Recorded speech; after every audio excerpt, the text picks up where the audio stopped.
Waktunya bersaat teduh dengan Tuhan melalui bacaan Alkitab 1 pasal sehari dalam kitab Nabi-Nabi Besar bahagian pertama seri yang ke-23.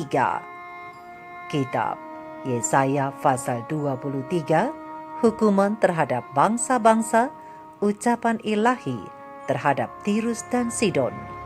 Mari baca Alkitab, mari dengar Alkitab, dan mari lakukan apa yang Allah firmankan di dalam Alkitab. Maka iman dan pengharapanmu tidaklah sia-sia. Tuhan Yesus Allah Putra, Alfa dan Omega memberkati, dan Allah Roh Kudus akan menuntun untuk memahami. Salam kasih dan doa dari Rumah Produksi Endang Silitonga Tanjung Bible Audio Ministry. Mari memulainya dengan doa dalam hati.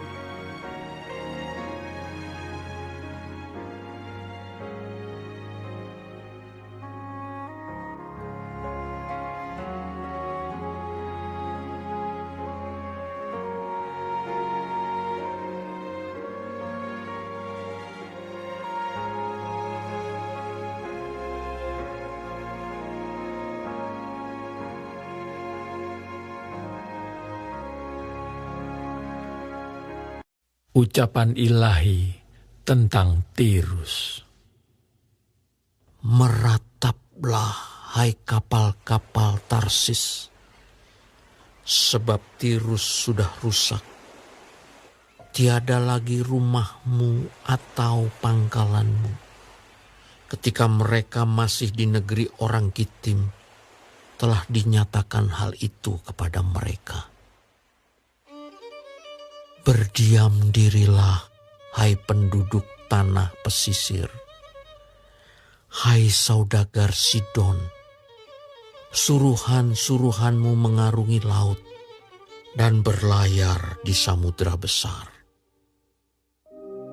Barang-barang yang dimasukkan ke Sidon ialah gandum dari Sihor dan panen daerah Nil, sehingga kota itu menjadi pasar bagi bangsa-bangsa.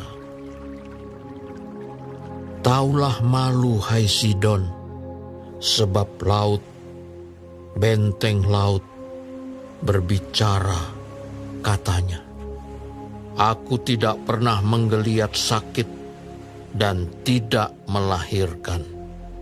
Aku tidak pernah membesarkan anak-anak teruna dan tidak mengasuh anak-anak dara. Apabila kabar tentang Tirus itu sampai ke Mesir, mereka akan gemetar mendengarnya. Mengungsilah ke Tarsis, merataplah, hai penduduk tanah pesisir. Inikah kotamu yang beria-ria, yang asalnya dari zaman purbakala?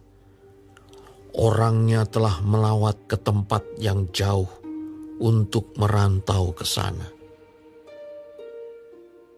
Siapakah yang memutuskan ini atas Tirus, kota yang pernah menghadiahkan mahkota, yang saudagar-saudagarnya, pembesar-pembesar dan pedagang-pedagangnya, orang-orang mulia di bumi? Tuhan semesta alam yang telah memutuskannya untuk mematahkan kesombongan, untuk menghinakan segala yang permai dan semua orang mulia di bumi. Kerjakanlah ladangmu seperti di tepi sungai Nil, hai putri Tarsis.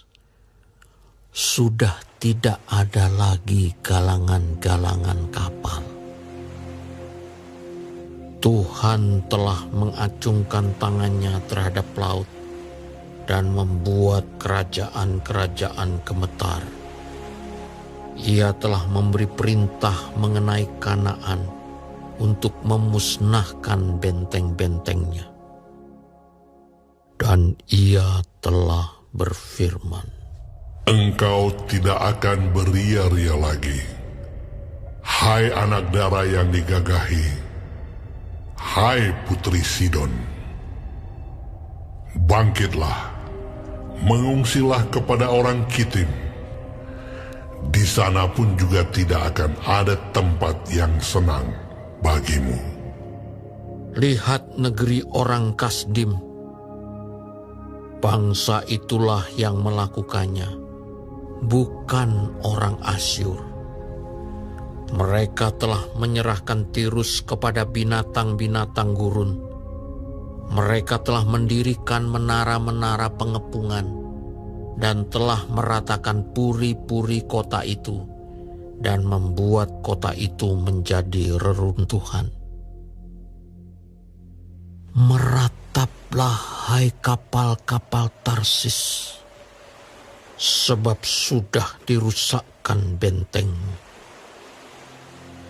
Pada waktu itu, Tirus akan dilupakan 70 tahun lamanya, sama dengan umur seorang raja.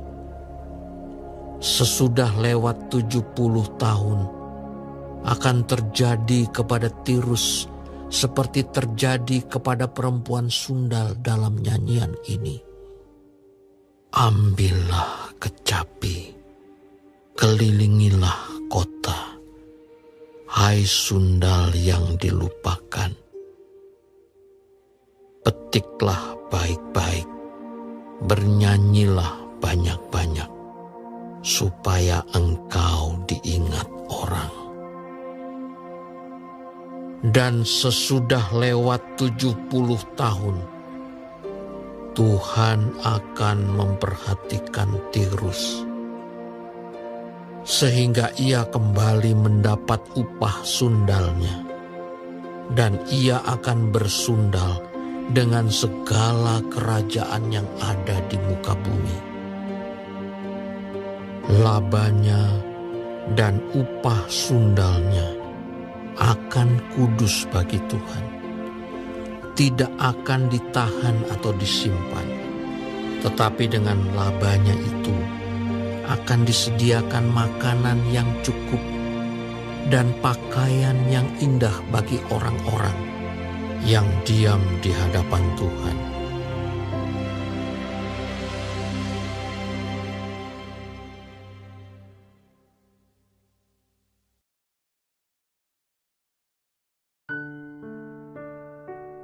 Kita telah menyelesaikan bacaan Alkitab 1 pasal sehari dalam kitab Yesaya pasal yang ke-23. Sedikit perenungan melalui pasal ini tentang Tirus dengan ayat panduan perenungan terang besar Alkitab Yesaya 23 ayat 17 dan 18 dengan bunyi nas. Dan sesudah lewat 70 tahun, Tuhan akan memperhatikan Tirus sehingga ia kembali mendapat upah sundalnya, dan ia akan bersundal dengan segala kerajaan yang ada di muka bumi. Labanya dan upah sundalnya akan kudus bagi Tuhan, tidak akan ditahan atau disimpan, tetapi dengan labanya itu akan disediakan makanan yang cukup dan pakaian yang indah bagi orang-orang yang diam di hadapan Tuhan. Sahabat-sahabat firman di mana saja berada yang dikasihi oleh Tuhan, sekilas mungkin kita akan merasa aneh dengan bunyi nas ayat di atas. Tetapi mari kita dengarkan penjelasannya agar dengan pertolongan Roh Kudus kita akan memperoleh pengertian. Sahabat-sahabatku, pasal ini merupakan nubuat Nabi Yesaya tentang apa yang akan terjadi pada Tirus dan Sidon. Tirus ialah sebuah kota yang kaya, terletak di pesisir Laut Tengah, dan selama berabad-abad menjadi kota yang diagungkan karena perdagangannya yang terkenal di belahan dunia pada waktu itu. Keterangan tentang Tirus dapat dibaca dari kitab Yosua yang menyebutkan Tirus sebagai kota yang kuat di dalam Yosua 19 ayat 29. Selain itu, Tirus menjadi musuh Israel pada pemerintahan Daud dan Salomo. Pada awalnya Tirus ialah sebuah kota jajahan dari Sidon, namun kemudian Tirus lebih terkenal melebihi Sidon. Sedangkan Sidon adalah kota pelabuhan yang terkenal pada waktu itu. Sidon memiliki 2 pelabuhan utama, yang menguasai rute pelayaran kapal-kapal dagang melalui laut. Pada waktu itu Sidon merupakan kota pertahanan bangsa Kanaan. Terang besar Alkitab Yesaya 23 ayat 2-4. Tetapi ketenaran, kekuatan dan kesombongan yang dimiliki oleh Tirus dan Sidon akan dihapuskan oleh Allah karena mereka telah menjadi sombong atas kemampuan mereka itu. Di ayat yang ke-6 sampai ayat yang ke-9. Tirus dan Sidon akan hancur dan tempat kebanggaan mereka yaitu benteng dan pelabuhan tidak akan terlihat lagi di ayat yang ke-10 dan ayat yang ke-11. Tirus akan diserahkan kepada binatang-binatang gurun untuk dimusnahkan pada ayat yang ke-13b dan benteng-benteng pertahanan Tirus sebagai lambang kekuatan mereka akan hancur di ayat yang ke-14. Sahabat-sahabat firman, ingatlah, kesombongan manusia akan luntur oleh kemahakuasaan Allah. Meskipun begitu, Allah akan kembali memperhatikan Tirus dan memulihkannya setelah lewat masa yang ditentukannya yaitu 70 tahun di ayat yang ke-17. Tetapi karena Tirus kembali kepada upah sundalnya dan akan berzina dengan segala kerajaan di bumi, maka pendapatan Tirus dan upah sundalnya akan disisihkan atau dikuduskan bagi Tuhan. Itu tidak akan disimpan atau ditimbun. Pendapatan Tirus akan menjadi persediaan makanan yang cukup dan pakaian yang indah bagi mereka yang tinggal di hadirat Tuhan di ayat yang ke-18. Sahabat-sahabat firman, ini juga merupakan simbol persundalan atau percabulan rohani antara gereja murtad dan dunia di akhir zaman. Sahabat-sahabat firman, Tuhan menggambarkan setan di dalam tulisan Nabi Yesaya dan Nabi Yehezkiel sebagai bentuk penguasa kerajaan dunia yakni Tirus dan Babilonia. Dan penguasa Tirus rohani ini, pena ilham ilahi roh nubuat kemenangan akhir, halaman 617 alinea pertama, peristiwa-peristiwa akhir zaman halaman 102 alinea ke-6, dan halaman 103 alinea pertama, terang kecil ini menjelaskan bahwa setan akan membuat orang-orang takluk di bawah penipuannya.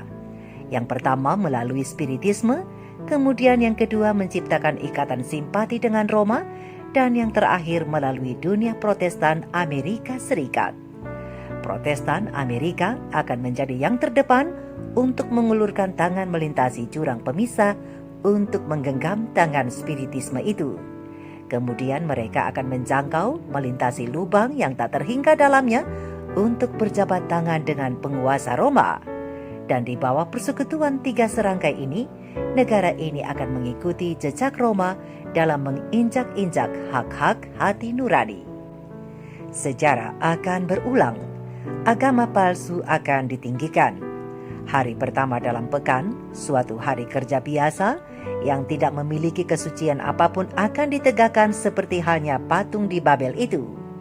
Segala bangsa, bahasa, dan kaum akan diperintahkan untuk menyembah sahabat palsu itu. Perintah yang memaksakan penyembahan hari itu akan disebarkan di seluruh dunia. Dan begitu Amerika, negeri kebebasan beragama itu akan bersatu dengan kepausan dalam menekan hati nurani dan memaksakan manusia untuk menghormati sabat yang palsu atau hari yang pertama itu, maka rakyat setiap negara di bumi ini akan dituntun untuk mengikuti teladannya. Tapi, bagi mereka yang bersungguh-sungguh mencari dan mengikuti Tuhan dengan terang yang mereka miliki, dan sama sekali tidak mengetahui bahwa mereka sedang berada dalam kumpulan persundalan rohani itu, maka ayat yang ke-18 kitab Yesaya pasal yang ke-23 katakan bahwa mereka akan dikuduskan atau dipisahkan, diasingkan bagi Tuhan. Untuk itu pena ilham ilahi roh nubuat pelayanan Injil halaman 287 alinea ke-4 mengatakan bahwa banyak orang yang merupakan orang Kristen yang amat berhati-hati dan yang berjalan dalam semua terang yang bersinar kepada mereka, maka Allah akan bekerja demi keselamatan mereka. Seperti firman Tuhan katakan, ada lagi padaku domba-domba lain yang bukan dari kandang ini, domba-domba itu harus kutuntun juga, dan mereka akan mendengarkan suaraku, dan mereka akan menjadi satu kawanan dengan satu gembala. Terang besar Alkitab Yohanes 10 ayat 16. Mari kita renungkan ini bersama. Tuhan Yesus memberkati. Shalom.